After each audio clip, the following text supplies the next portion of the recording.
네, 오늘 양당 초선 의원 두 분 모시고 현안 짚어보겠습니다. 더불어민주당 초선 의원 모임 더민초 운영위원장인 고영인 더불어민주당 의원, 국민의힘 정치개혁 모임 초심말리 공동대표인 박수영 국민의힘 의원 나오셨습니다. 어서 오십시오. 네, 안녕하세요. 안녕하세요. 국민의힘의 호남구에 진정성이 있다고 봐야겠습니까? 그렇습니다. 저희는 전국 정당을 지향하고 있고요. 이 좁은 한반도에서 그나마 남한 반밖에 안 되는데 호남, 영남 이렇게 쪼갠다는 것은 이미 그것 자체가 구태라고 생각을 합니다. 그리고 저희 강령에 보면은 3.28 대구 민주화운동, 그다음에 대전 민주화운동, 부마항쟁, 5.18 광주 민주화운동까지 대한민국 현대사를 이끌어온 자유민주주의를 지키고자 하는 정신들 이걸 모두 승계한다고 되어 있습니다. 그리고 그 약속을 지키기 위해서 의원들이 열심히 하고 있고 어제 성일종 의원이라든지 정운천 의원이 40년 만에 처음으로 공식 초청받아서 참여하지 않았습니까? 우리 진정성 있게 하루하루 한 발 한 발 나아갈 예정입니다. 예, 네. 국민의힘이 이렇게 호남 접촉면을 넓혀가고 있는데 이걸 보는 민주당의 생각도 궁금한데요. 아까 정운천, 성일종 이런 의원님들이 5.18 민주유공자 예우법 이런 데서 성의를 표현하면서 우리 유족들이 초청을 한 것은 많은 변화라고 생각합니다. 네, 두 분 모두 공통적으로 5.18 정신을 계승해야 한다는 데는 같은 생각이신 거죠? 네, 그렇습니다. 네, 그렇습니다. 네, 알겠습니다. 오늘 5.18 41주년이어서 관련해서 간단하게 좀 이야기를 나눠봤고요. 본격적으로 전국 관련된 이야기 나눠보겠습니다. 일단 여의도 상황이 좀 치열하게 돌아가고 있습니다. 김호수 검찰총장 후보자의 인사청문회 일정은 일단 합의가 된 거죠? 네, 예, 그렇습니다. 26일 하기로 되어 있습니다. 네. 합의까지 좀 꽤 신경전이 좀 있었던 것 같은데 합의에 이르게 된 배경은 뭐라고 보십니까? 아무래도 상임위 배분이라든지 법사위원장 하는 문제하고 청문회하고는 연계시키지 않는 게 낫겠다는 판단이 있었고요. 청문회는 청문회대로 진행해서 흠결이 있는지 정치적 중립성을 지킬 수 있는 후보자인지 체크해봐야 되는 부분이고 법사위원장 부분은 또 다른 이슈이기 때문에 같이 또 진행을 해야 되는 투트랙 작전으로 간다 이렇게 보시면 되겠습니다. 네, 지금 26일인데 사실상 인사청문 요청안이 국회로 넘어오고 나서 해당 기간이 있지 않습니까? 시한이 그 기한을 꽉 채운 거지 않습니까? 그렇습니다. 네. 지금 이렇게 일정은 합의를 했고 지금 의원님께서 말씀하신 거는 결국 인사청문회는 인사청문회대로 하겠다라고 얘기를 했습니다. 지금 인사청문회와 관련해서 또 치열한 송곳 검증이 또 예상이 되고 있는데 여기에 대한 대응 전략은 어떻습니까? 이 김호수 청문회를 하루빨리 좀 정상화 시켜가지고 우리가 그에 대한 어떤 정치적 중립화의 문제라든가 이러한 것들을 야당이 잘 제기하면 될 것 같고요. 그래서 빨리 정상화되기를 기대해 보겠습니다. 예, 상임위 재배분에 대해서 구체적으로 어떤 생각 갖고 계신지 궁금한데요. 먼저 말씀해 주시죠. 예, 상임위 재배분이라는 단어 자체가 저는 찬성할 수 없고요. 원상 회복이다 이렇게 봐야 될 것 같습니다. 김대중 대통령 이후로 상임위는 쭉 나눠온 전통을 가지고 있고 그게 일종의 관습으로 자리 잡아서 관습법이 돼 있는 상황이었거든요. 근데 지난번 총선 이후에 절대 다수당을 차지했다는 이유로 모든 상임위, 법사위 포함해서 다 가져간 상황입니다. 이게 정상이 아니고 원래 하던 방식대로 김대중 대통령, 노무현 대통령 같은 민주당 대통령께서도 모두 존중하셨던 제도이기 때문에 그 제도로 다시 돌아가야 된다 이렇게 생각합니다. 쉽게 얘기하면 국회의장이 집권 여당이면 법사위원장은 야당이 가졌던 게 관례다 이런 주장이시죠? 그렇습니다. 예, 네. 예. 여기에서는 어떻게 생각하십니까? 이것은 지난 지도부에서 일단 완료가 된 일인데요.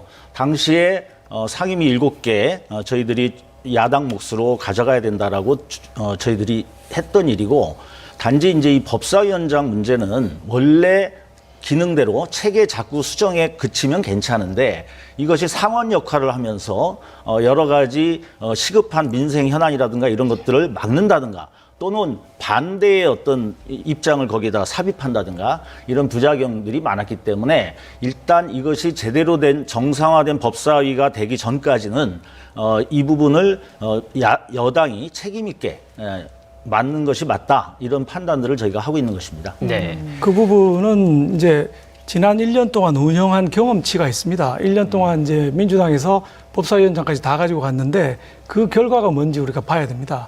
아시는 것처럼 부동산 3법, 기업 규제 3법 이런 여러 가지 법들 우리가 반대하는 법들을 법사위원장에 있어서 바로 통과를 시키는 바람에 결과가 어떻게 됐습니까?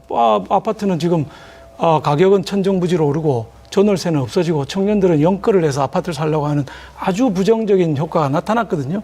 그걸 보고 반성하고 우리가 가야 되는 것이고 또 과거처럼 이렇게 완전히 발목 잡아서 법을 통과 안 시키는 이런 관행이 계속되리라고 상상하기 어려운 것이고요. 바로 그것 때문에 4.7 보궐선거에서 민주당이 진 것이거든요. 입법 독주하고 있다는 이유 때문에 그 반성하겠다고 했는데 이대로 가겠다는 얘기는 말만 반성하는 것이다. 실제로 반성한 행동은 하나도 안 보인 것이다. 이렇게 볼 수 있겠습니다. 네. 지금 법사위원장 자리를 놓고 여야의 입장이 이렇게 첨예한 게 다시 한번 확인이 됐습니다. 네. 그렇다면 이건 국민의힘 쪽에 여쭤볼게요. 법사위원장, 그러니까 일각에서는 법사위원장 자리를 민주당에 그대로 주고 다른 주요 상임위를 국민의힘이 가져가는 게 어떻겠느냐, 이런 전략적으로 이런 방안을 모색하는 게 어떻겠느냐, 이런 관측도 나오고 있던데 여기에 대해서는 어떻게 생각하십니까? 뭐 여러 가지 방법이 있을 수 있을 거라고 생각합니다. 예를 들면 하반기에 법사위원장 우리가 가지기로 하고 뭐 상반기에는 지금 7개를 뭐 우리한테 준다든지 하는 여러 가지 대안이 있을 수 있기 때문에 이 자리 하나를 지금 당장 이걸 놓고 싸우는 것보다는 다양한 대안을 놓고 여야 간의 협의와 협상을 진행하는 것이 마땅하다고 생각합니다. 네.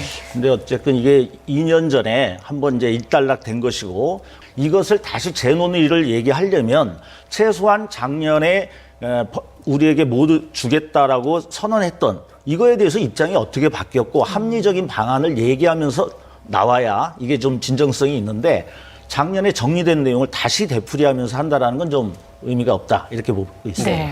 26일에 김호수 후보의 청문회가 예정이 돼 있습니다. 여야 격돌의 2라운드가 될 것으로 예상이 되는데 국민의힘은 임박노보다 더 부적격하다라는 입장입니다. 앞서 임명을 강행한 장관 인사보다 더 좋지 않게 바라보고 있는데 그 배경을 좀 설명을 해주시죠. 예, 우리 김호수 후보자의 경우는 우선 좀 피의자입니다. 피의자가 검찰총장 후보로 간 첫 번째 케이스고요. 그러니까 자기가 검찰총장이 되면 자기 사건을 자기가 다루는 형국이 되는데 이건 법원상 있을 수가 없는 것이고요.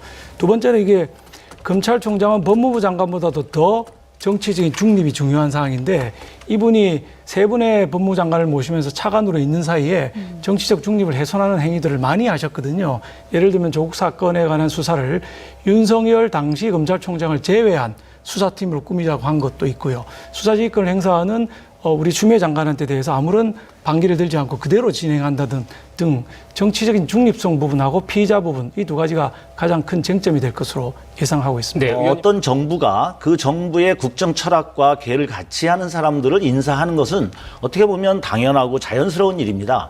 문제는 그 직무에 맞도록 자기 스스로 중립성을 지킬 수 있는 그 자질을 잘 갖추면 되는 거거든요. 그래서 그 부분을 지적하면 되는 거지 철학이 맞고 또는 친정부적이다라는 이유만으로 어떤 인사를 배제하려고 하면 그 정부하고 같이 일할 수 있는 사람들이 누가 있겠습니까? 네. 그 국민의힘 쪽, 그러니까 야당 쪽에서는 그 사건에 연루된 의혹 자체만으로도 문제가 있다. 그래서 철저하게 검증을 하겠다. 이런 입장이십니까? 이렇게 이해를 해도 되겠습니까? 당연하고요. 울산시장 선거 부정 사건이라든지 조국 사건, 윤미향 사건 뭐 등등 여러 가지 정치적인 사건들을 어떻게 중립성을 가지고 해결할 수 있겠는가 이런 입장을 명확하게 청문회에서 밝혀야 될 걸로 보고 있습니다. 네. 일단 앞서 저희가 앵커 멘트에서도 좀 전달해드렸는데 최근 양당 모두 초선 의원들의 목소리가 지금 커지고 있습니다. 앞서 의원님께서 말씀하셨기 때문에 네. 현재 국민의힘 쪽 초선들 전반적으로 당의 쇄신이 필요하다 이런 입장인 거죠? 그렇습니다. 저희는 이 21대 시작 때부터 당의 쇄신, 혁신 없이는 우리가 대선 승리가 어렵다. 대한민국 발전이 어렵다. 이렇게 보고 있는 상황이고요. 최근에 당대표 선거와 최고위원 선거에 이미 우리 6명이나 초선이 출마해 있는 상황이라서 민주당과는 확연하게 차이 날 정도로 많은 수의 사람들이 당대표 선거와 최고위원 선거에 지금 출마해 있는 상황입니다. 지금 세대 교체가 필요한 상황이라고 보시는 거군요. 당연합니다. 우리 지난번에 4.7 보궐선거에서 오래간만에 이겼는데 4연패를 하다가 보궐선거에 이긴 승리 방정식이 2030 또는 샤이진보 중도에 속한 사람들이 저희 당을 지지했기 때문에 저희가 압승을 거둘 수 있었거든요. 이분들의 지지를 일회성이 아니고 지속적으로 가져가기 위해서는 뭐니 해도 당의 지도부의 쇄신, 인적 쇄신이 필요하다 이렇게 보고 있습니다. 혹시 상대 당을 향해서 바라는 점이 있다면 한 말씀씩 좀 해주실까요? 순서 상대 먼저 제가 해주시죠. 예, 저는 우리 민주당 초선 의원들 특히 고영인 의원님 중심으로 너무 새로운 목소리를 많이 내주셔서 감사하다고 생각하고요.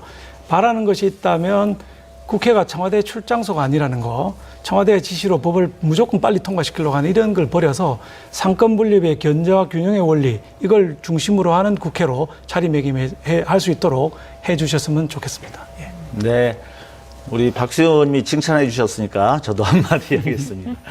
우리 박수 의원님은 뭐 제가 오래전부터 아시는 분인데 굉장히 합리적이고 이렇게 대안 위주로 하시는 분이고 그래서 잘 이끌어 주시리라 믿고요. 단지 우리가 지난번 총선 때 이런 얘기가 있었습니다. 민주당이 잘해서가 아니라 국민의힘이 못해서 우리가 압도적 다수를 점했다 이런 얘기를 했죠.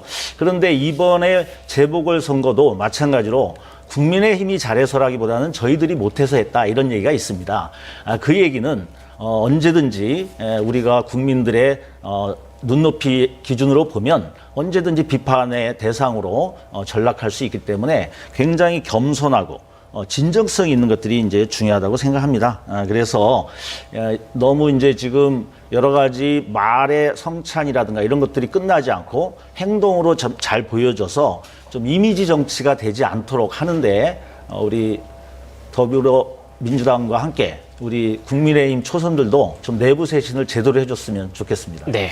그 국민의힘 같은 경우에는 초선 의원분들의 당권 레이스 뛰어드신 분이 많더라고요. 예, 6분 근데 있습니다. 일각에서는 네. 그 이 초선 의원분들끼리 일차적인 경선을 좀 치루어서 강력한 초선 후보군을 만든 이후에 다른 경쟁자와 두 번째 그 본 경쟁을 펼치는 것 아니냐 이런 관측도 나오고 있던데 의원님께서는 어떻게 생각하십니까? 저희가 지금 당대표 후보가 두 사람이 나와 있습니다. 김웅 의원과 김은혜 의원 그리고 이준석 후보가 있는데 이게 이제 초선 그 그룹의 젊은 대표들인데 이분들 후보들의 경우는 저희가 토론회를 이미 하기로 했고요. 토론회 결과에 따라서 단일화도 가능할 것이다. 그래서 이 신구 대결에서 신인 세력들이 단일화를 통해서 당권을 직접적으로 노릴 그런 계획에 있습니다. 네. 예. 뭐 일각에서는 뭐 도로 한국당 조심해야 한다 이런 얘기도 나오고 있는데 이거는 전반적으로 초선 의원들 사이에서 이런 정서나 우려 같은 게 다 공유가 되고 있는 부분인가요? 물론입니다. 초선 의원들이 그 점에 대해서는 모두 동의를 하고 있고요. 우리가 다시 아스팔트로 돌아간다든지 강경 노선으로 돌아가서 전국 운영에 방해가 돼서는 안 된다 이렇게 생각을 하고 있고요. 모두가 정책 대안을 가진 정책 정당 그리고 전국 정당화해서 수권 정당이 돼야 된다. 이런 목표에는 우리 초선 의원 모두가 동의하고 있다. 이렇게 보시면 되겠습니다. 네, 알겠습니다. 지금 뭐 여야 모두 초선 의원분들의 바람이 거세고 또 쇄신에 대한 목소리가 커지고 있는 것 같습니다. 관련해서 더불어민주당 초선 의원 모임인 고영인 더불어민주당 의원 그리고 국민의힘 박수영 국민의힘 의원과 함께 이야기 나눴습니다. 오늘 말씀 고맙습니다. 고맙습니다. 네, 감사합니다. 감사합니다.